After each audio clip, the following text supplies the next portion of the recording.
Afinal de contas, o que é o ser humano? É uma daquelas perguntas que a filosofia tem tentado responder desde sempre, não é? Será que somos, no fundo, bons ou, pelo contrário, somos irremediavelmente imperfeitos? Temos em nós uma capacidade para a grandeza ou estamos, de alguma forma, condenados à miséria? É este o grande enigma da nossa natureza. Uma questão que, honestamente, parece não ter uma resposta fácil. Ok, vamos aprofundar um pouco isto. De um lado, temos esta ideia do ser humano como um anjo, uma criatura de razão capaz de virtude. E do outro, a visão de uma fera, frágil, ignorante, cheia de falhas. Historicamente, o pensamento ocidental tem andado a saltar entre estes dois extremos, o que nos deixa com uma imagem, bem, uma imagem incompleta de quem realmente somos. Mas e se a resposta não estiver nem num extremo, nem no outro? É exatamente aqui que entra Blaise Pascal, o filósofo do paradoxo. Ele propôs uma maneira radicalmente diferente de olhar para a condição humana, uma que não escolhe um lado, mas que, na verdade, abraça a contradição. Pois é, normalmente, na história do pensamento, o que acontece é que se escolhe um lado, ou se foca na nossa capacidade quase divina, a nossa nobreza, ou então foca-se no quão perto estamos dos animais, na nossa miséria. Mas para o Pascal, o problema está precisamente aí. Qualquer visão que só olhe para metade do quadro, bem, está destinada a falhar redondamente. Vamos então olhar para o primeiro lado desta moeda. A filosofia que defende a nossa grandeza, o nosso potencial quase infinito. E essa é a visão do estoicismo. Os estoicos acreditavam que nós, seres humanos, temos dentro de nós tudo o que é preciso para viver uma vida boa, uma vida virtuosa. A razão é o nosso guia e cumprir o nosso dever é o caminho.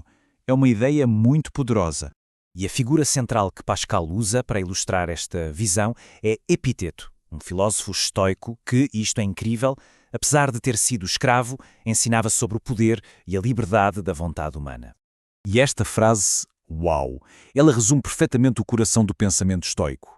Para Epiteto não há desculpas. Temos o poder, os meios para cumprir as nossas obrigações. A virtude está ali ao nosso alcance, basta que queiramos escolher.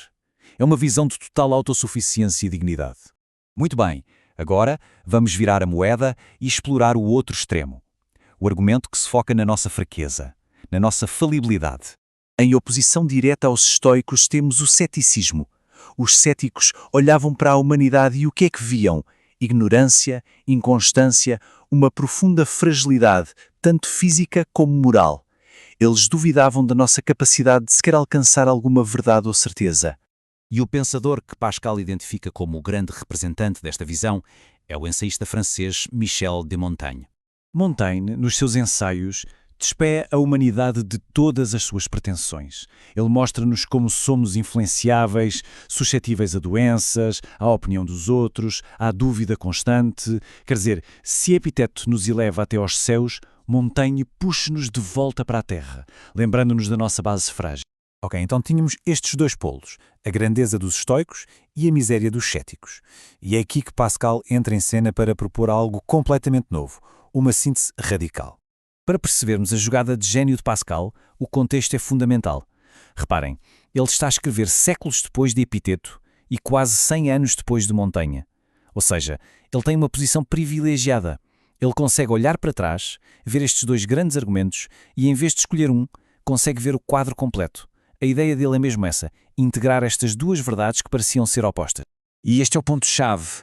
Pascal não vem dizer que um está certo e o outro errado. Pelo contrário, ele diz que ambos estão certos e ambos estão errados.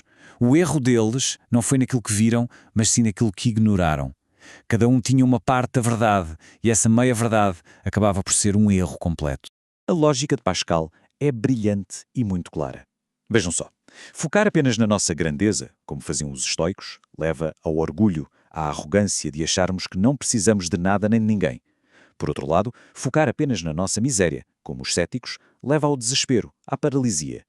A única visão verdadeiramente útil para Pascal é que ela consegue manter as duas coisas em vista ao mesmo tempo, a nossa dignidade e a nossa corrupção.